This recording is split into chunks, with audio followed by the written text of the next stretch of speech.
是10大杰出青年之一，全国公认的3好学生。我的父母为了供我读书，吃糠咽菜20年。可就在今天一改往日勤俭的家风，给了我100万，将我赶出家门，扬言败不完不许回来。只因他们共同绑定了一个神级败家子系统，作为儿子的我败家花钱越多，他们得到的返还也就越多。但是不能让我知道，否则失效。被父母赶出家门后，我还是不敢相信这是真的，脑海里只有一个念头，那就是我的父母穷疯了。直到我去 ATM 查询余额后，看到那一串零，我才相信老爸老妈不是在发疯，他们真的是隐藏富豪，为了让我有个好品性，装了20年穷。不过让我花这100万也太简单了。我的目光停留在不远处的一家奢华餐厅，里面光一份老醋花生都要3000一份，味道怎么样我并不知道。以前的我只敢在饭店门口闻菜香味，可如今我手握100万巨款，大不留心的走了进去，看着菜单上的山珍海味，鱼翅龙虾帝王蟹，最让人震惊的是鱼子酱，一盘就要20万。就在我看菜单的时候，饭店大门走进来一对男女，正是我的前女友柳思思。她一眼就认出了我，走到我旁边，真是奇葩呀！连200块钱的饭钱都付不起的人，竟然还敢来这里消费。我抬头看了她和旁边的油腻中年男人一眼，瞬间就明白这个柳思思傍上大款了。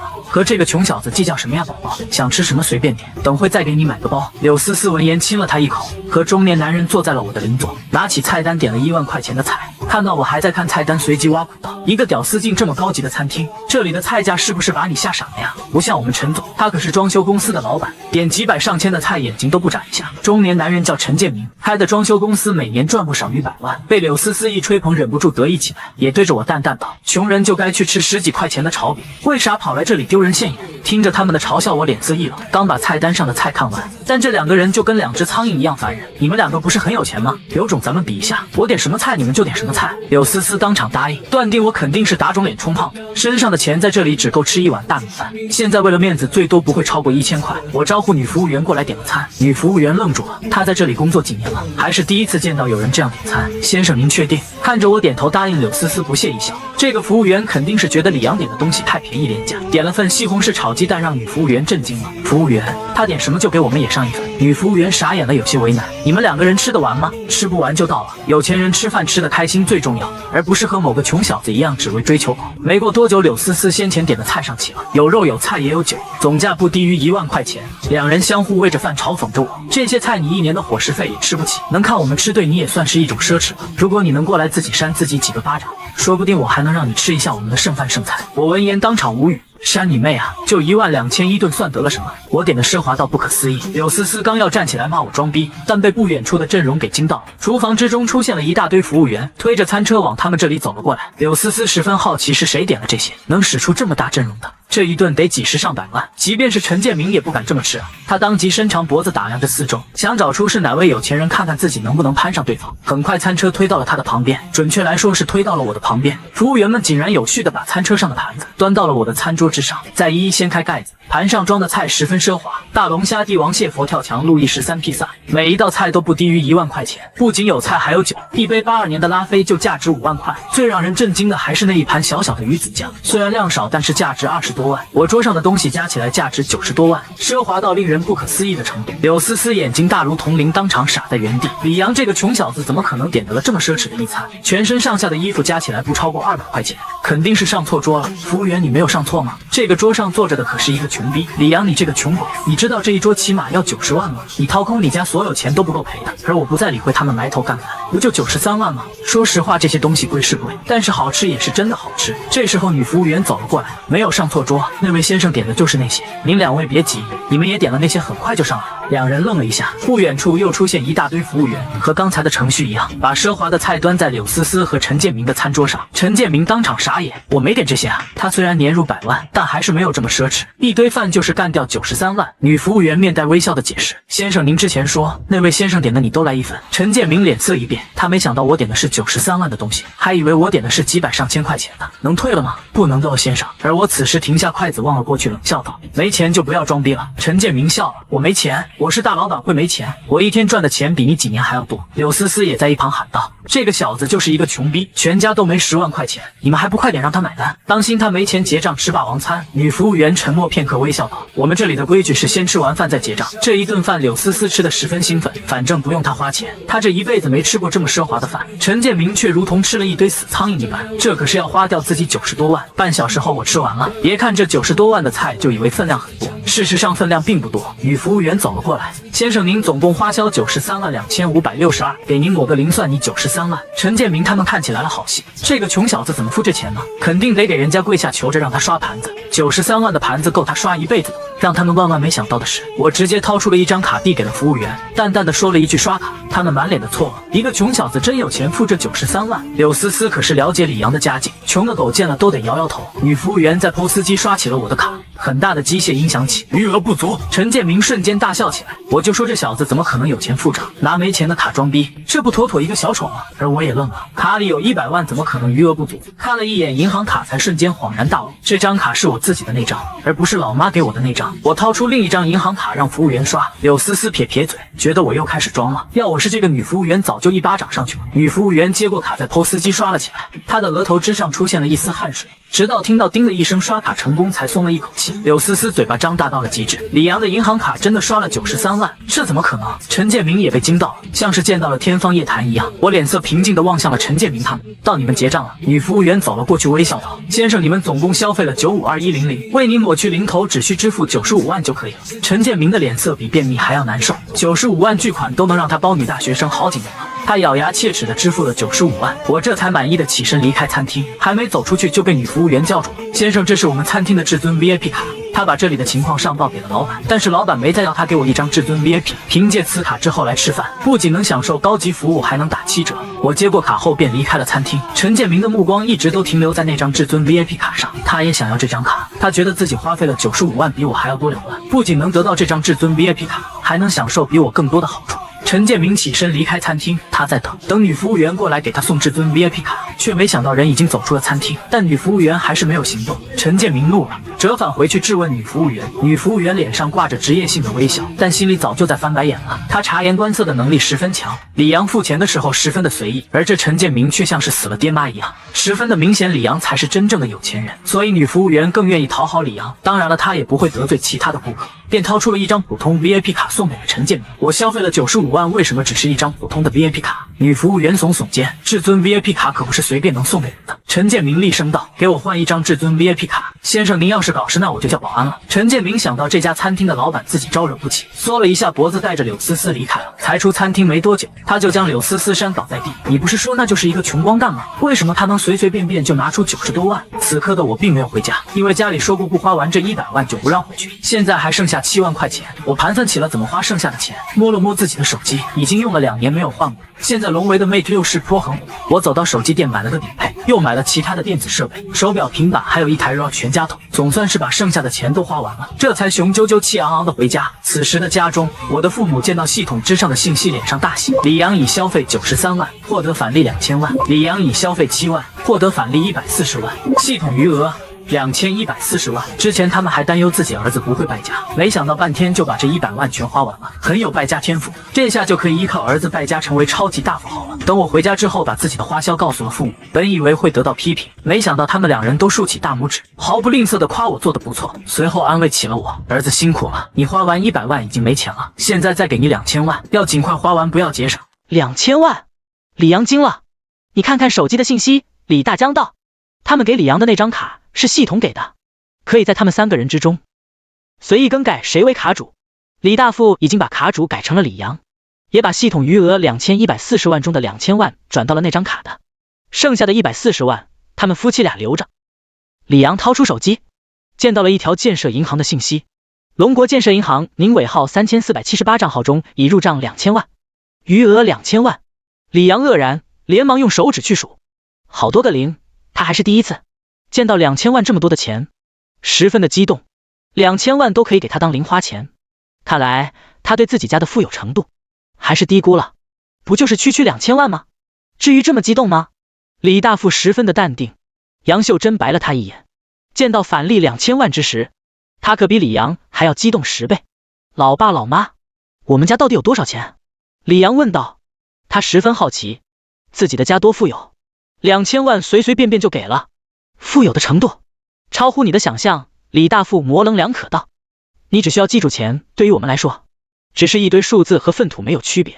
现在的他们只有2000多万，但凭借这个败家子系统，李大富相信他们一定可以富可敌国。所以你千万不要省，你2000万放心大胆的花，花完了再给你，杨秀真大方道。夜晚一片漆黑，李阳的房间正灯火通明。他是一位夜猫子，并不喜欢早睡，而是在玩白天刚买的电子设备。不得不说，沦为这个牌子的手机、iPad 和电脑都十分不错。李阳的目光望向了旧手机。旧手机虽然卡，但并没有坏，还是可以用的。什么用呢？李阳的眼睛一亮，可以用这个旧手机看学习资料。就这样，李阳把旧手机放在一旁，等到学习的时候再用它。他在玩新手机沦为 Mate 60 Pro。这个新手机没有什么特点，只有4个字，那就是遥遥领先。李阳用它在斗虎平台刷视频，觉得十分的流畅，一点也不卡顿。李阳带着批判性的目光，刷着衣服、凉快小姐姐之类的视频。当然了，也看一下小姐姐的直播。要是以前，李阳肯定白嫖，不会打赏1分钱。但现在情况不一样，他有一大堆的钱，打赏一些也没事。于是便充了几万块钱，见到不错的直播，他便会打赏一些。其中见到了一个女主播，跳的舞十分有意思，特别是一些姿势引人遐想连篇。李阳便打赏了一个嘉年华，3000块钱。女主播见到，瞬间露出了一个笑容，感谢杨大哥送来的嘉年华。女主播跳得更加卖力了，还问道：杨大哥，想不想看一下其他的舞蹈？还没等李阳打字，直播间就出现了一点异常，美颜滤镜消失了几秒钟。望着从20岁变到40岁的女主播，不只是李阳，其他的网友们也都愣了。一时之间，一大堆的网友都溜了，直播间的人数骤减。女主播有点慌，但见到李阳没有跑，她松了一口气。只要土豪还在，那些穷鬼网友跑了就跑了，无伤大雅。刚刚就是一个特效，是变老特效。女主播解释了一下，妩媚一笑道：榜一大哥想让人家表演什么才艺？什么都可以哦。榜一是李阳。李阳打字道：给我表演500个俯卧撑。女主播傻眼了，但她不想得罪土豪，便开始做俯卧撑。当然了，她并没有做过500个，做到50个之时，手臂就像是风中的柳条一样在剧烈的抖动。能不能下次再做？女主播一望直播间，李阳早就溜了，瞬间愕然。翌日一大早，天边还没出现鱼肚白之时，李阳就被父母叫了起来，把他轰出了家门。理由十分的让人无语，大好时光，不出去花钱，反而在睡觉，成何体统？李阳满头的问号，买了2个馒头，一杯豆浆之后，便在街边溜达。他一边吃早餐，一边在思考，该买点什么东西。对了，我好像还没有车。李阳眼睛一亮，他高考完，便花了2个多月的时间拿了驾照，但是一直都没有自己的车，也没有机会开车，让这驾照蒙尘了几年。李阳掏出了手机，查了一下最近最大的车店，便打车去了。抵达一片商业区之后，李阳便走进了一家最大的车店。这家车店装潢十分豪华，还没走近，李阳便见到了一大堆的豪车，有宝马、保时捷、法拉利，琳琅满目的，令人眼花缭乱。由于一大早，李阳一走近，便只见到了2个女员工，有一个年轻的，还有一个年纪稍微大的，都身穿职业 OL 制服，下半身穿着黑色丝袜和高跟鞋。见到李阳进来，年纪稍大的女员工只抬眼一下，便低下去，不再理会了。她从李阳的装扮之中，已经断定了他就是一个穷人，没有钱买车，不想浪费自己的时间。年轻的女员工见到有客人进来，便要起身去迎接。这个小子全身上下加起来都不超过200块钱，又这么年轻，没什么钱买车，来这里肯定是看一下豪车，拍几张照片的。年纪大的女员工道。年轻的女员工微微一笑，没有反驳对方的话，但她还是过去迎接李阳。她是一位实习生，已经1个多月都没有卖出1辆车了，要是再卖不出，极大可能性会被辞退。真是愚蠢的实习生。年老的女员工翻了一个白眼。年轻的女员工端了一杯咖啡，送到李阳的手上，自我介绍道：你好，我叫小玉，是这家店的店员，你想买什么车？我可以向你介绍。我叫李阳。李阳喝了一口咖啡，还行，就是唐家多了。他望了一眼周围的车，问道：这些车价格多少？这辆是奥迪 Q2L， 性能不错，价值23万。小玉十分详细的给李阳介绍周围车辆，都是20-30万的车。李阳看不上便问道：有贵的吗？有，这边请。小玉道。年老的女员工抬头一瞧，露出不屑的目光。她认为李阳连20-30万的车辆都买不起，还跑去看豪车，就是在戏耍销售员。也就只有小玉这种傻不拉几的人才会被骗了。真是白痴！年老的女员工撇撇嘴，她的目光停留在店门处，有一男一女，男的身穿西装打领带，皮鞋锃亮，手中还戴了一块金表，这一身打扮起码得10多万，特别是那块金表得价值好几万。年老的女员工一眼就看出这是一位有钱人，连忙堆起了笑容，快步过去迎接他们。你们好，我叫玲玲，是要买车吗？年老的女员工脸上堆起笑容，这位西装男正是陈建明，他旁边的自然就是柳思思。陈建明的目光瞬间就落在了不远处李阳的身上，嘴角浮现一丝冷笑。昨天晚上他和柳思思金箍棒进攻乾坤圈之时就想明白了，李阳肯定是一个穷逼，他支付的那93万肯定是网贷得到的钱，为了装一个逼就网贷93万，真是一个蠢驴。众所周知，网贷利息高的离谱，滚雪球一样，没过多久倾家荡产都还不起，这个李阳废了。陈建明走了过去，望了一眼李阳，又望了几眼周围的豪车，嘲笑道：就你一个穷小子也买得起车，别乱摸，小心摸坏了赔不起。李阳皱眉，怎么他去哪里都有这2只苍蝇，他又不是屎，至于凑进来吗？李阳并没有理会这2只苍蝇，而是在检查这些车如何。年老的玲玲会察言观色，知道陈建明和李阳有矛盾，便开始针对李阳。他厉声道：这区域的车价格都上百万，随随便便一个零件就几千上万块钱，摸坏了你赔得起吗？不摸咋知道这车如何？李阳撇撇嘴，不买就别乱摸。玲玲冷笑道：进店的都是客人，你怎么能这样跟客人说话？小玉瞪着玲玲，玲玲翻了一个白眼，也就只有小玉这种刚出社会的实习生才会把李阳这穷小子当成客人。柳思思走了上去，双手抱胸，鄙夷地望着李阳道：你到这里来就是为了拍几张豪车的照片吧？赶紧拍完就滚，别再眨眼。别理他，就是一个会网贷的小丑。陈建明不屑一顾，开始挑选车辆。他的车开了几年，已经旧了，要换一好车，价格不低于100万的。最终选定了保时捷911，价格249万，妥妥的一辆豪车。就要这辆了，全款。陈建明道：好。玲玲笑容满脸，卖出这辆保时捷911，他的提成是5万。他得意地瞥了一眼小玉，卖车还是得像他这样，会看出有效客人，还有会讨好客人，而不是像这个小玉跑去接待穷逼，浪费自己的时间。这些车都不太行，还有更好的吗？李阳摇摇头，一分钱一分货，他想买更贵的。你连10几万的车都买不起，还看不上100多万的？柳思思忍不住笑了起来。有的，小玉带李阳过去，那个区域的车都是800万以上的，甚至还有上千万的，要是他不小心弄坏了，没钱赔，你赔吗？玲玲冷眼看着小玉，小玉犹豫片刻，还是把李阳带了过去，等下再付款，先过去看看小丑。陈建明微微一笑，迈步走了过去，他想知道李阳这个小丑能编出什么样的话来装逼。其他人也跟了过去。李阳扫过这个区域的车，都是些不错的跑车，价格也不低，在800万到1200万之间。但是李阳还是看不上这些，想买更贵的，便说道：这些车还行，还有更好更贵的吗？800多万的车还行。玲玲望着李阳，忍不住翻了一个白眼，在他看来，李阳就是在装，真是笑死。连10几万车都买不起的人，还看不上800多万的豪车。其他人也都撇撇嘴，还有一辆，乃是店中的镇店之车。小玉道：带我去看看李阳来兴趣了，就是价格很高。小玉吞吞吐吐道：多少钱？1700多万。小玉道：就这辆，带我去看看。李阳笑道：好。小玉有点怀疑李阳，但还是把他带了过去。是一辆兰博基尼，只不过并不是普通的兰博基尼，而是一款特别的跑车，全球只有10辆，龙国唯一的一辆就在这里，名称为赤焰版兰博基尼，全身通红，像是燃着一团火一样，十分的炫酷拉风。陈建明目光一直停留在赤焰版兰博基尼上，目光像是光棍佬在看凉快的绝色美女一样，十分的炙热。他看上了这辆跑车，但是他买不起，只能叹了一口气。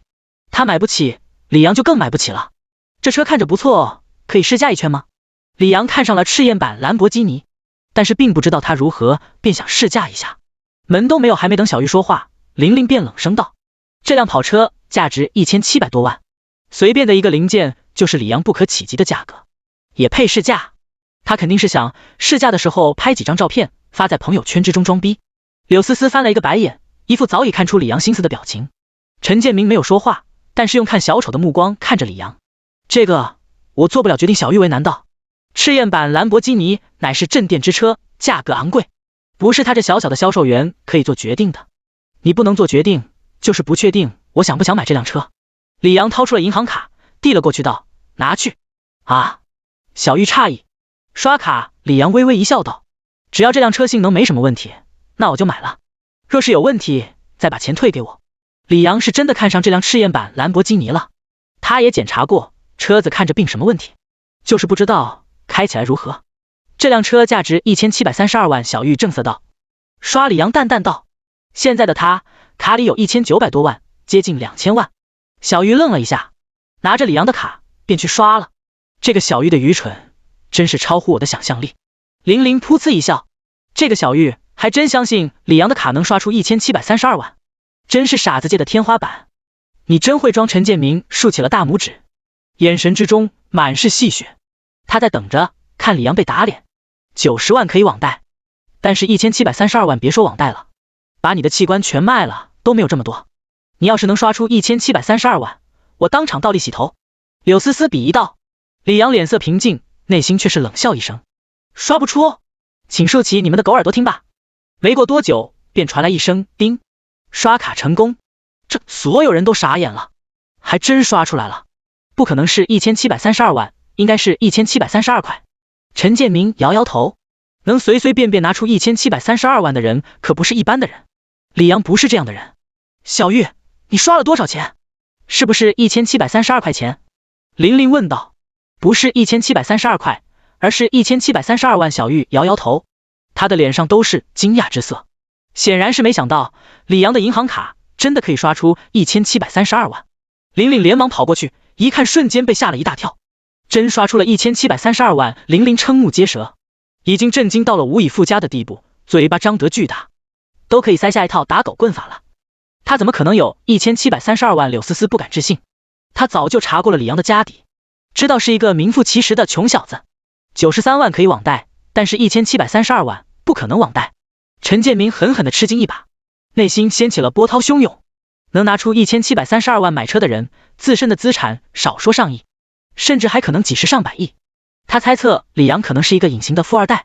现在的陈建明内心十分慌，他得罪一个隐形的富二代，这可怎么办？陈建明脸上堆起笑容，走了过去道：杨哥，之前的事多有得罪，你大人不计小人过，忘了我。陈建明是一个胖子，脸上横肉不少，看着十分的膈应人。你自扇10个巴掌，再带上柳思思一起滚，别出现在我的视线之内。李阳撇撇嘴。陈建明连忙自扇10个巴掌，每一个巴掌力度都十足，声音震天动地。扇完之后，他的两边脸颊都出现一片巴掌印。顾不上疼痛，陈建明连忙拉着柳思思离开了这家车店。走出很远之后，他才停了下来，一巴掌把柳思思扇倒在地，怒骂道：你这个贱人，不是说他是一个穷小子吗？怎么是一个隐形的富二代？害得老子差点得罪了他，我靠！陈建明越说越生气，忍不住踹了几脚柳思思才离开。别小看那些富二代，他们的能量随随便便就可以搞死像陈建明这种小老板，特别是李阳这样的，要捏死陈建明比捏死一只小鸡还容易。柳思思忍着剧痛爬了起来，她的身上虽痛，但眼中却出现了光，呢喃道：李阳，没想到你这么有钱。车店中，玲玲望了一眼李阳，眼珠子一转，1732万的车提成可有34多万，她的心思可以活跃了起来，稍微整理一下自己，便走了过去，拉起李阳的手，在他的手心之中画圆圈，意味深长道：李先生，我今晚有空，如果你等下在购车销售员一栏中填我的名字，我可以陪你的哦。他的意思十分的明显，填他的名字就和李阳玩金箍棒进乾坤圈的游戏。小玉小脸一白，他没想到玲玲这么无耻，竟然用这么下三滥的手段挖他的客人。不过现在李阳并没有填表，还没有写购车销售员是谁，也就是说李阳写谁的名字，谁就有34多万的提成，写谁是李阳的自由。李阳打量了一眼玲玲，身材还可以，就是年纪不小，脸上抹了一大堆的粉，姿色普普通通，身上还喷了不少的香水，十分的刺鼻，令李阳很不舒服，甩开了他手，冷冷道：今晚我没空。明晚也没空。李阳不再理会玲玲，而是和小玉上了赤焰版兰博基尼，开始试车。这个小玉让他捡了一个大便宜。玲玲望着远处的赤焰版兰博基尼，咬牙切齿道：不远处走来一个中年女人，她是这家车店的经理，已经知道了玲玲的下饭操作，差点得罪了李阳那样的大客户，便冷着一张脸道：你已经被开除了，快给我卷铺盖走人，等下别脏了李阳先生的眼。玲玲悔的肠子都青了，若是她不以貌取人，就不会落着这样的下场了。赤焰版兰博基尼离开了车店，便如同一团火窜了出去，十分的炫酷拉风，一路之上吸引了不少人的注意，更有一些女子见到跑车，又见到了跑车之上长得不赖的李阳，都想嫁给他。拿了驾照之后，李阳并没有多少机会开车，他的车技不太行，所以开得并不快，直到开到了没人也没有车辆的道路，才提高了一下速度。开了一阵子之后，李阳便熟悉了这辆跑车，车技也提高了不少，真是一分价格一分货。这辆赤焰版兰博基尼价值1732万，各项性能都绝顶，他十分的满意。李阳先生，你觉得这辆赤焰版兰博基尼如何？小玉微笑问道。他对李阳十分有好感，不会因为玲玲的下三滥手段就被挖了过去，是一个正直的人。不错，李阳微微一笑。现在他要试试加速了，便提醒道：坐稳了。赤焰版兰博基尼猛地加速，像是箭一样射了出去。啊！小玉被吓了一跳。李阳先生，慢点，慢点，再慢点，太快了，我受不了。没过多久，赤焰版兰博基尼就回到了车店。小玉踉踉跄跄的下车，她原本梳得整齐的满头青丝，此刻早已经紊乱，娇躯在微微颤抖，特别是凶猛的波涛汹涌更是剧烈的起伏。现在的她仿佛被抽干了力气一样，站不稳了。你没事吧？李阳抱歉道。真怪他刚才开车太快了。没事，小玉摇摇头，她的呼吸有些急促，脸上微红，但她很快就平复了心情，恢复了正常。李阳先生，你要购买这辆赤焰版兰博基尼吗？小玉问道。李阳点点头。这边请。小玉十分的激动，带着李阳去办理手续，这是他开的第一单，也可能是他职业生涯中最大的一单。办理手续的时候，不只有小玉，还有经理接待，他们都十分的热情。李阳先生，店里的手续已经办完了，不过车子要过户到你名下，还有上牌之类的，还需要1天的时间，若是你不着急的话。女经理道。没事，过1-2天才过来也行。李阳淡淡道。哪能让你亲自过来，我们送上门就可以了。女经理微笑道。也可以。李阳站起来便要离开了，女经理连忙道：小玉，你把李阳先生送回家。好。车店门口，李阳并没有立马要回家。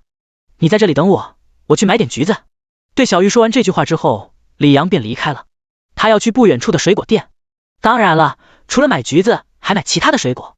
还没等李阳走到水果店，就遇到了一个熟人，不是柳思思还能是谁？他在这里等李阳。李阳，我后悔了，相亲的时候不应该拒绝你，你可不可以再给我一个机会？柳思思一脸诚恳地望着李阳。我为什么要给你机会？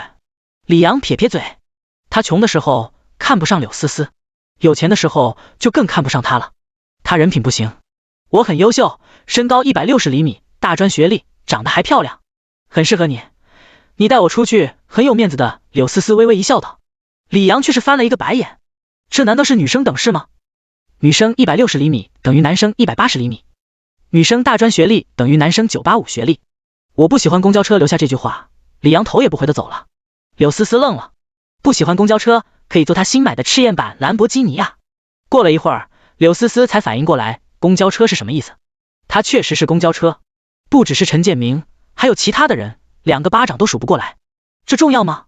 这个李阳真是不懂得珍惜我这个宝物。柳思思冷笑一声，但他还是觉得十分难看。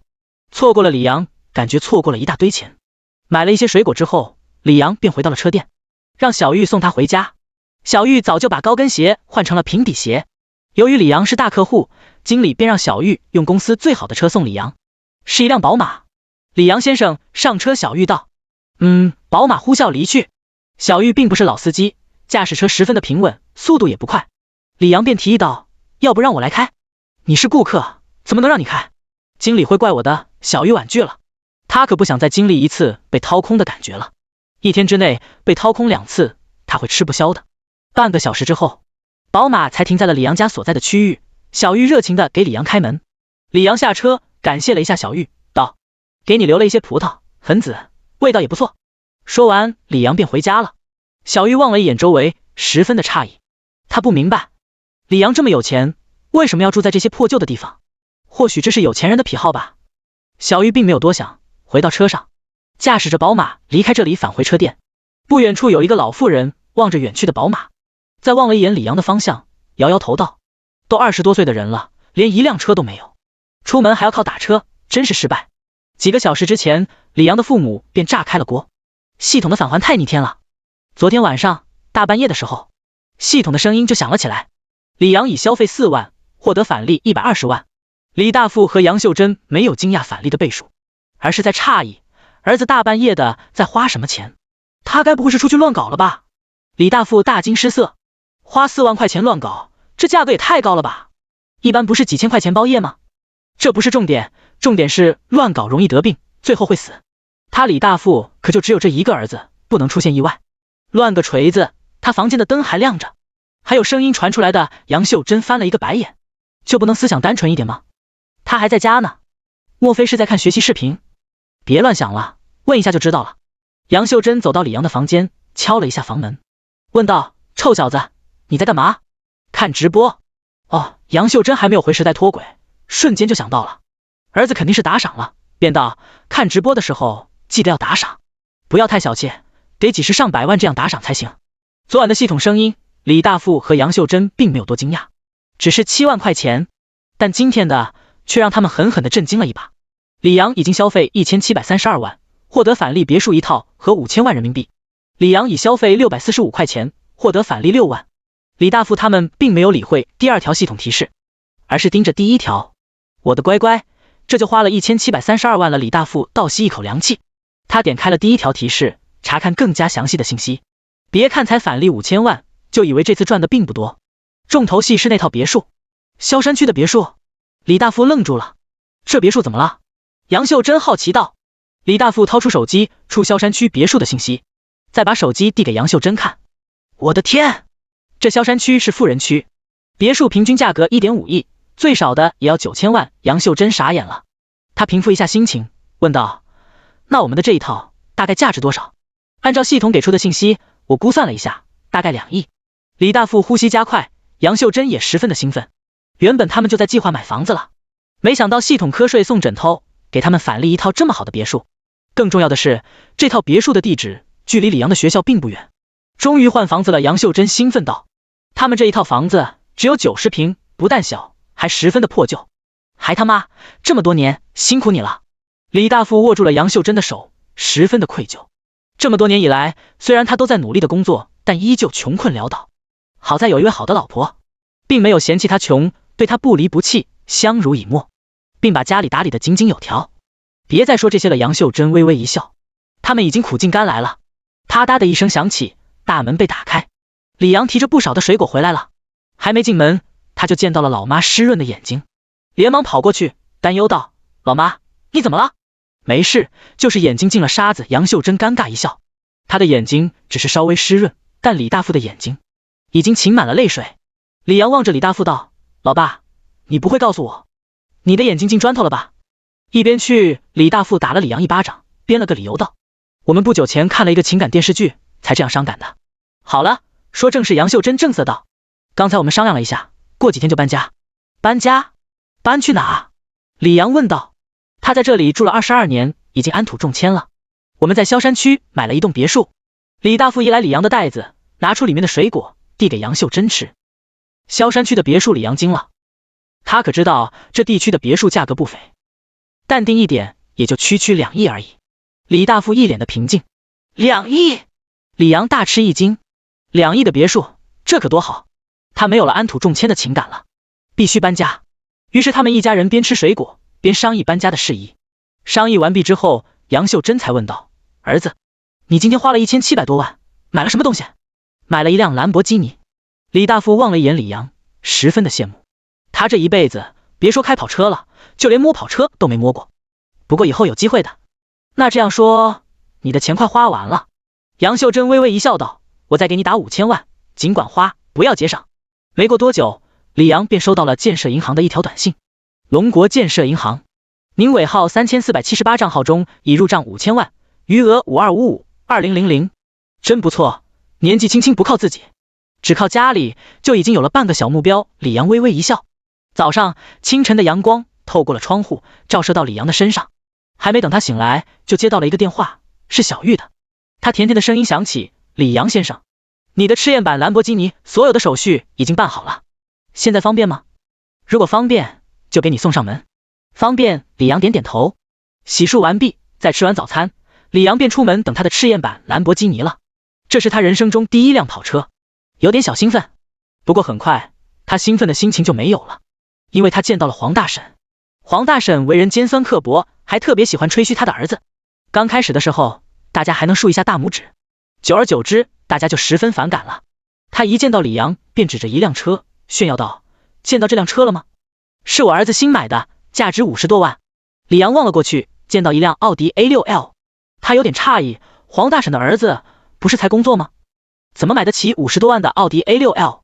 但很快，李阳就想明白了，肯定是贷款了。年轻人还是有一辆自己的车好，不求像我儿子这样贵的，但也不能像李阳你这样，连车都没有，只能打车。黄大婶明面教育，实际上是在炫耀自己的儿子。虽然李阳不理会黄大婶，但是他在不依不饶的炫耀。李阳呀，以前我就告诉你，要好好读书，只有好好读书才会出人头地的。像我的儿子，从小成绩就好，一直都是班里的第一名，更是考上了不错的大学，一毕业就找到了工作，还买了豪车。黄大婶沾沾自喜道。李阳撇撇嘴，黄大婶整天挂在嘴边的都是自己的儿子，吹嘘了10几年他的儿子成绩有多好，是那种别人家的孩子。但是他的儿子并不是别人家的儿子，能够一直拿到班级的第一名，也不过是班级其他人不太行。要是把他儿子拿到好的班级，肯定是垫底的存在。考上的也不是很好的大学，不过就是吊车尾的一本大学。至于整天喋喋不休的吹嘘吗？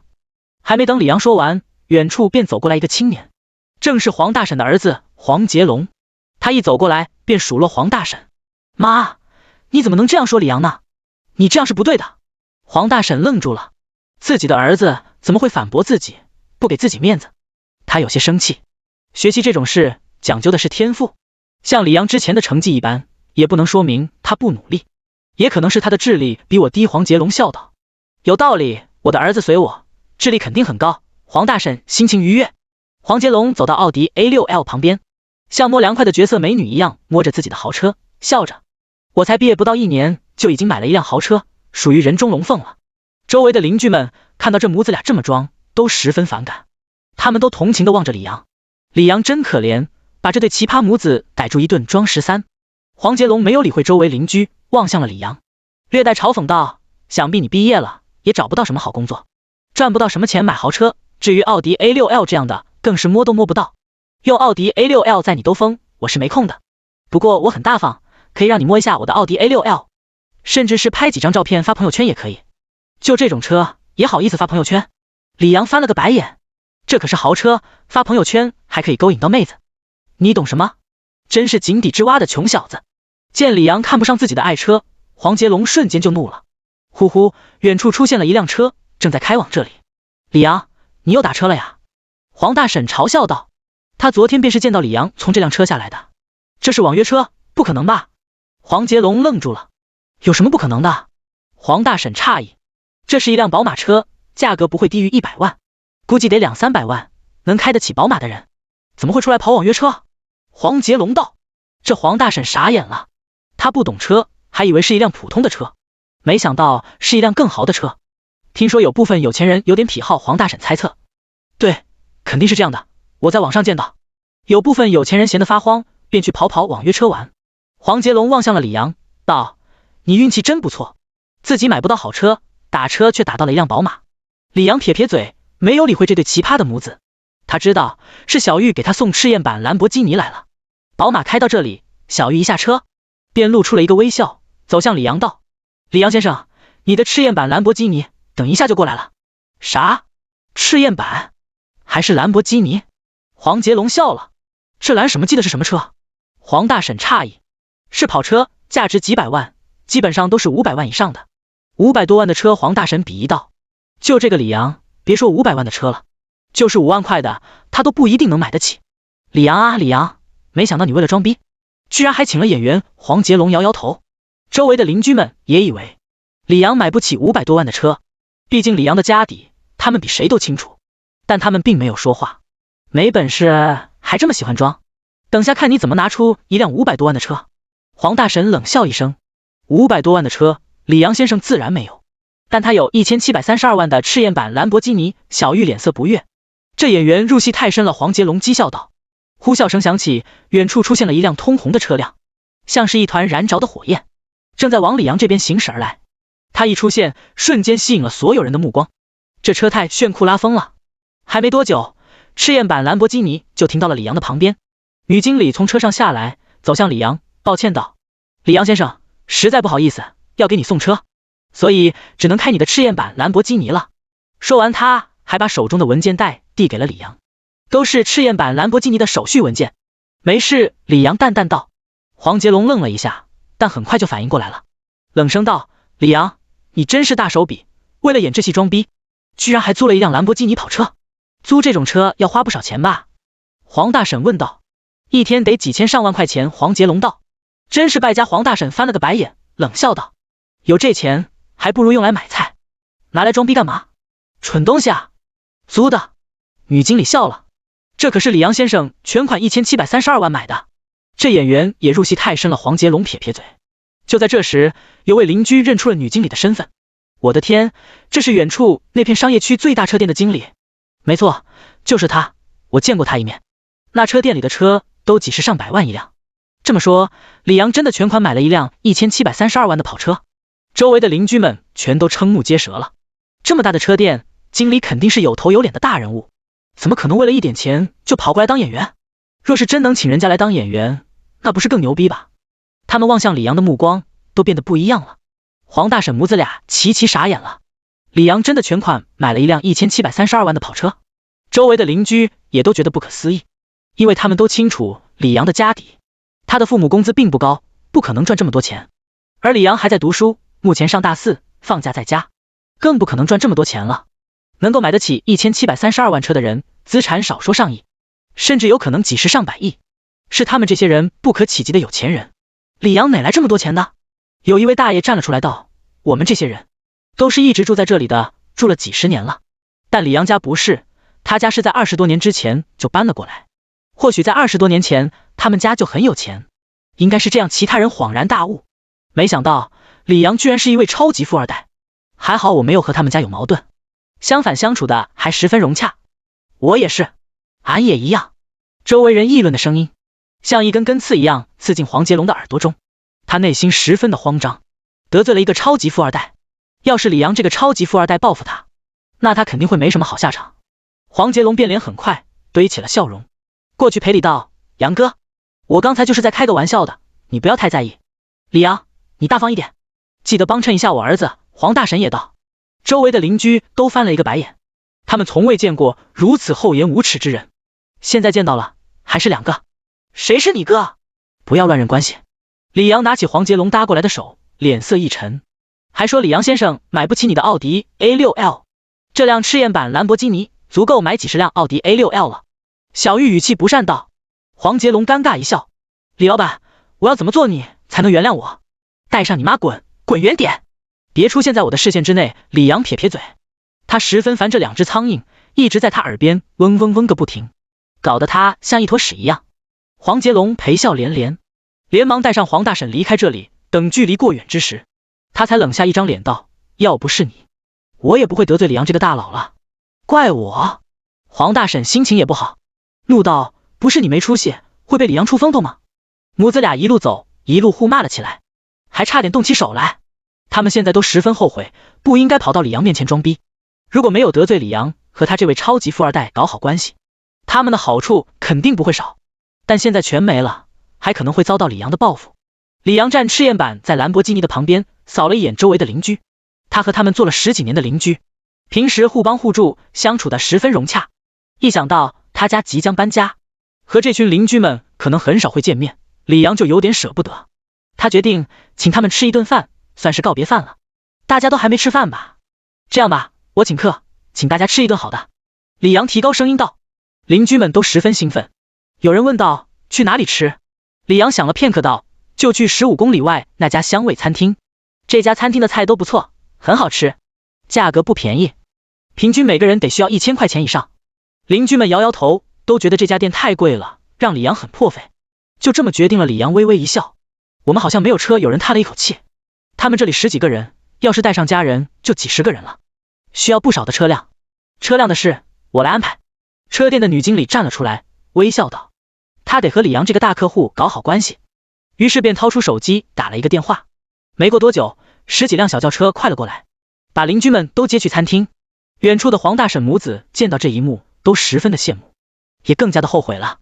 2天之后，李阳家便搬家了。他们叫来了一家搬家公司，装好一些日常用品以及有意义的东西，在邻居的送别之下，离开了这里。萧山区距离这里不近，有100多公里，花了3、4个小时才抵达目的地。见到这别墅，李阳都傻眼了，实在是太豪华了，像是电视中那种大老板的家。有一个大院子，院子之内有花草树木、假山水池，还有一个巨大的露天游泳池。真的是这一栋吗？杨秀珍也傻眼了，就是这一栋。李大富微微一笑，但他的身躯在颤抖，显然十分的激动。他已从系统之中得到了这栋别墅的房产证以及钥匙。李大富掏出钥匙，走过去打开大铁门，笑道，还愣着干嘛？快进来。李阳带上东西，和杨秀珍一起走进别墅的院子。院子很大，但更震撼的不是院子，而是别墅。别墅的占据面积很大，达到了上千平方。李阳猜测有4000平方，4500平。李大富笑道，他们已经走出了别墅，见到了里面的装潢，简直就是毫无人性。就这装修和家具，没有几千万是弄不来的。李阳满脸惊讶，此刻的他如同刘姥姥进大观园一样，见到什么东西都好奇。他坐在沙发之上，惊叹了。他在网上见过这种沙发，价值50多万，这系统也太好了。杨真秀凑到李大富旁边，小声道。李大富点点头，他们都以为得到的只是一栋别墅，却没想到是东西齐全的别墅。李阳望了一眼爸妈，好奇问道，老爸老妈，我很好奇，你们之前咋来这么多钱的？靠努力。李大富笑道。哦，李阳来兴致了，莫非老爸年轻的时候创业了？想当年，也就是还没有你的时候，你老爸我十分的努力，经过了一番努力之后，终于继承了我爸，也就是你爷爷的遗产，成为了超级大富翁。李大富正色道。杨秀珍暗暗翻了一个白眼，他没想到这个李大富这么会编，但他也没有否定，就这样忽悠住儿子也好，免得他好奇他们的钱是哪来的。分配好了房间之后，还剩下一大堆空房间。李大富望着如此大的别墅，便提议道，要不要雇请一大堆女仆过来？杨秀珍望向了李大富，眼神十分的危险。要不只请一个？李大富缩了一下脖子，你很想要女仆哦？杨秀珍瞪大了眼睛。没有。李大富摇摇头，我只是觉得别墅这么大，你打扫起来十分的累。真的吗？杨秀珍半信半疑。假的。李阳添了一把火，请打扫的人完全可以请年纪大的保姆，为什么要请年轻的女仆？李阳望向了老爸，微微一笑。柳思思这个相亲对象就是老爸介绍给他的，他怎么可能不回报一下老爸？你这个臭小子！李大富瞪了眼李阳，我的兰博基尼应该要送到了。李阳微微一笑，走出别墅。临走之时还留下一句话，老妈，你这么久都没有活动过身子，是时候活动一下了。李阳才买的兰博基尼并不是自己开到萧山区，而是雇托运公司托运过来的，还花了不少的钱，所以送过来很快。他似乎不担心老妈和老爸会打起来，因为父母俩都十分的恩爱，时不时还在李阳的面前撒一下狗粮。没有再理会父母，李阳快步抵达指定的地点，不但见到了自己的兰博基尼，还见到了在兰博基尼旁有一位女人。女人身穿红色长裙，一头乌黑的头发，鹅蛋脸，肌肤胜雪，五官精致，身段高挑，曲线劲爆，那一对波澜壮阔，十分的惹人注目，太凶猛了。她正靠近赤焰版兰博基尼，不断的拍照。李阳走了过去，驻足看着她。女人也注意到了李阳，她望了一眼李阳，说道，这辆车不是普通的跑车，而是赤焰版兰博基尼，听说全球只有5辆，没想到在这里见到了一辆，真是可遇不可求。你也是过来拍照的吧？见李阳不动弹，女人双手抱胸，一副已经看穿了他心思的模样，微笑道，拍几张照片发在朋友圈上面，不知道有多拉风。你也别装了，赶紧过来拍，等车主人来了就拍不了了。我就是车主人。李阳淡淡道。女人愣了一下，打量了一下李阳，全身上下加起来都不超过200块钱，怎么可能会是这辆赤焰版兰博基尼的车主人？你比我还会装。女人翻了一下白眼，不再理会李阳，而是接着和赤焰版兰博基尼合照。李阳脸色平静，掏出了车钥匙摁了一下，赤焰版兰博基尼的车灯亮骤亮，也发出了响声，吓得女人魂都要冒出来了。她想到了什么，连忙扭头望向李阳，只见李阳一脸淡然走向了兰博基尼，打开了车门坐了上去。赤焰版兰博基尼如同一只红色的箭雨绝尘而去，只留下满脸惊愕的女人。女人眼如铜铃，红润的小嘴张大到了极致，足以塞下一套打狗棍法。她才多少岁就拥有了赤焰版兰博基尼？许久之后，女人才回应了过来，驾驶着赤焰版兰博基尼在不远处逛了几圈，熟悉了这里的环境之后，李阳才回家。不得不说，跑车就是跑车，开在路上十分的拉风，吸引了一大堆妹纸的注意。可惜的是，这些妹纸都是看中了李阳的车，要是看中了李阳的身子，说不定李阳还能和他们发展一下，探讨什么叫做金箍棒进攻乾坤圈。回到家之后，李阳就见到他老爸累得像一条狗，正被老妈催促着打扫别墅。李阳心疼老爸，1秒钟之后便走进了自己的房间。时间太瘦，指缝太宽，转眼寒假就要过去了，李阳就要开学了。他的学校离别墅并不近，但也不算太远，有50多公里。李大富本想送李阳去学校的，但被杨秀珍给抢先了。还是我送吧，我都没有见过儿子的学校是什么样子的。李大富叹了一口气道，可惜啊，如果不是跑车，而是50宏光，那我们就可以一起去了。跑车包括开车的，只能坐2个人，你再搭车过来就行了。杨秀珍淡淡道。跑车冲出别墅的大铁门，进入公路，开往李阳的学校，也就是江南科技大学。开车的人不是李阳，而是杨秀珍。不得不说，杨秀珍的车技十分的不错，开得十分的平稳，但是速度一点都不慢，不是那种女司机，而是有技术的老司机。跑车真好快，难怪那些有钱人都喜欢买跑车。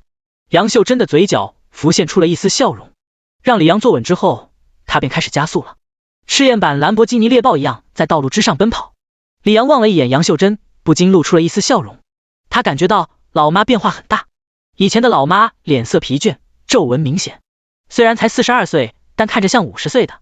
这一段时间老妈没有工作，每天早睡早起，还十分注重护肤，买的都是高级护肤品，整个人都神清气爽，皱纹淡了下去，皮肤也变好了，看着像是30多岁的人。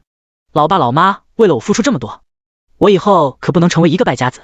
李阳的话还没说完，赤焰版兰博基尼就停了下来。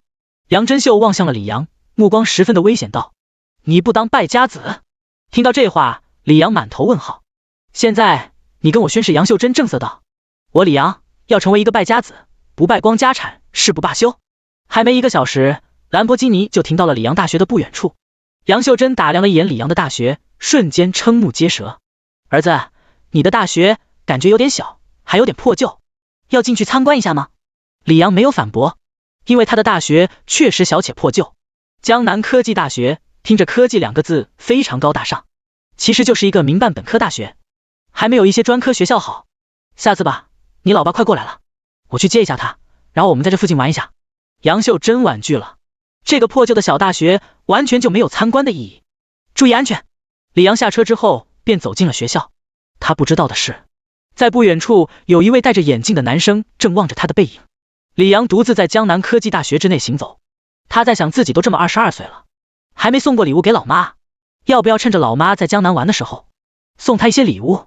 突然之间，有人打断了他的思维，是隔壁宿舍的几个男生。他们望着李阳，叹了一口气道，李阳啊，天涯何处无芳草，何必单恋一枝花。说的好听你是深情，说不好听你是舔狗。李阳点点头，他知道这几个男生说的是什么事。上大学之后，老爸老妈就担心李阳娶不到老婆，于是便给他灌输白菜要趁早拱的思想，要他在大学的时候就找到一个对象。李阳听从老爸老妈的话，便把目标放在了安晴一的身上。他从大一便开始追安晴一，多次给安晴一送早餐和奶茶，但是安晴一没有接受李阳，只是一直吊着李阳，搞得学校里不少人都知道李阳是一个舔狗。李阳也觉得之前的他就是一个舔狗，想到之前的行为，他都想给自己2个大嘴巴子了。现在的他对安晴一已经不感兴趣了。几个男生愣住了，以前他们劝李阳，李阳都不听的，现在居然听了。吃过饭了吗？请你们吃个饭。李阳微笑道，没空呢，回来拿点资料就要走了。几位男生叹了一口气，他们和李阳都是大4的学生，现在是第2个学期，已经开始找工作实习了。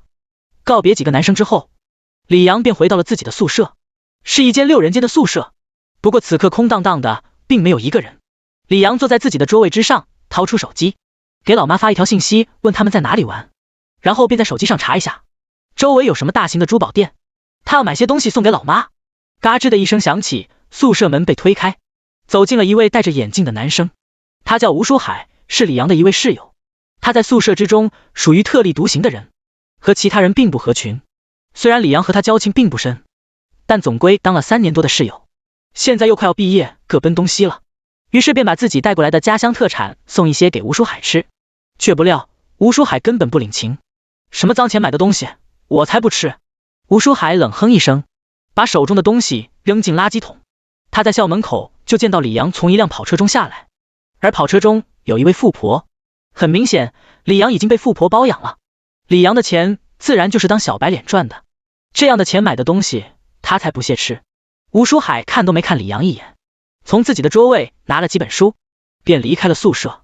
他要去图书馆复习考研的科目，真没一点情商。李阳撇撇嘴，像吴书海这种低情商的人出到社会，不被社会毒打到天灵盖都爆炸，他李阳的名字就倒过来写。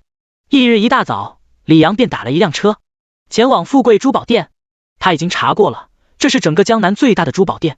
还没进店，李阳便见到了琳琅满目的金银珠宝，有手镯、手链、项链、手表，基本上应有尽有。李阳走近之后便在到处逛，主要逛的区域还是女性装饰品区域，他是要给老妈买的。这钻石倒是不错的，李阳的目光落在了一枚钻石戒指上面。先生，这颗钻石是纯天然钻石，晶莹剔透，十分的好看。柜姐滔滔不绝地介绍起这戒指。又见面了。就在这时，有一位身穿长裙的女人走过来，轻轻拍了一下李阳的肩膀。李阳转身一瞧，便见到了一个鹅蛋脸的女人，正是几天前在他赤焰版兰博基尼旁边合照的2个女人。你好，我叫慕容羽。你叫什么？女人伸出了洁白的手，李阳和她握了一下手，淡淡道：李阳先生，建议你不要买钻石。慕容羽凑了过去，小声道。他凑得比较近，李阳都能闻到他身上的香水味，还有另一种气味，十分的浓郁，像是成熟水蜜桃的气味。为什么？钻石不值钱，几万块钱的钻石，一买到手就贬值了，最多能卖几千块钱。李阳先生，你知道钻石戒指最值钱的是哪个部分吗？慕容羽声如蚊虫，鼻息呼到李阳的耳边，有点痒痒的，像是猫爪在挠。钻石戒指就有个部分，钻石和戒托。钻石不值钱，最值钱的自然就是戒托了。没错，慕容羽点点头，最值钱的就是戒托，因为戒托是金的或者是铂金的。你对这些首饰很懂？李阳问道。是的，慕容羽微微一笑。要是李阳先生想买什么东西，我可以给你介绍一些，保证你能买到自己喜欢的，也不会太亏。那麻烦了。不麻烦。李阳的目光望向了慕容羽的手机，皱眉道：你现在在干嘛？李阳先生，我是一位主播，现在正在主播，给自己的粉丝们讲解一下首饰。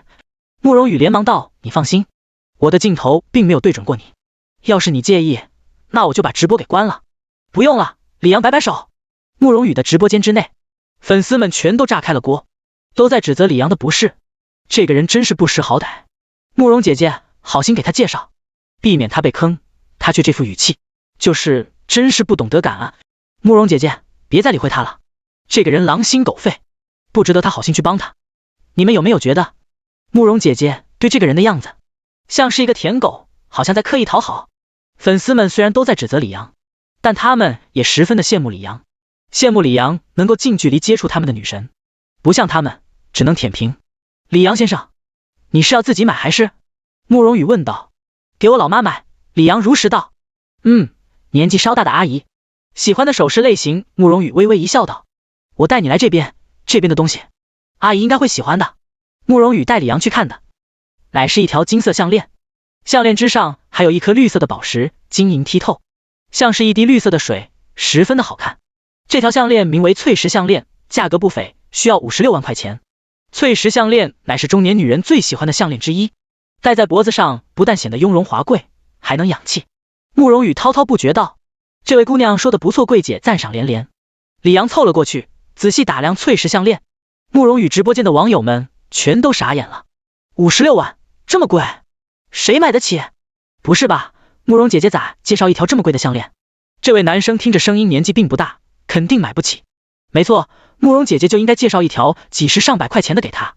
这位男生真的搞笑，买不起还在装，还敢上手去摸，万一弄坏了，赔得起吗？没必要装，没钱就是没错。望了一眼直播间的评论，慕容羽摇了摇头。在这里，谁都可能买不起这条翠石项链，但李阳绝对不可能买不起。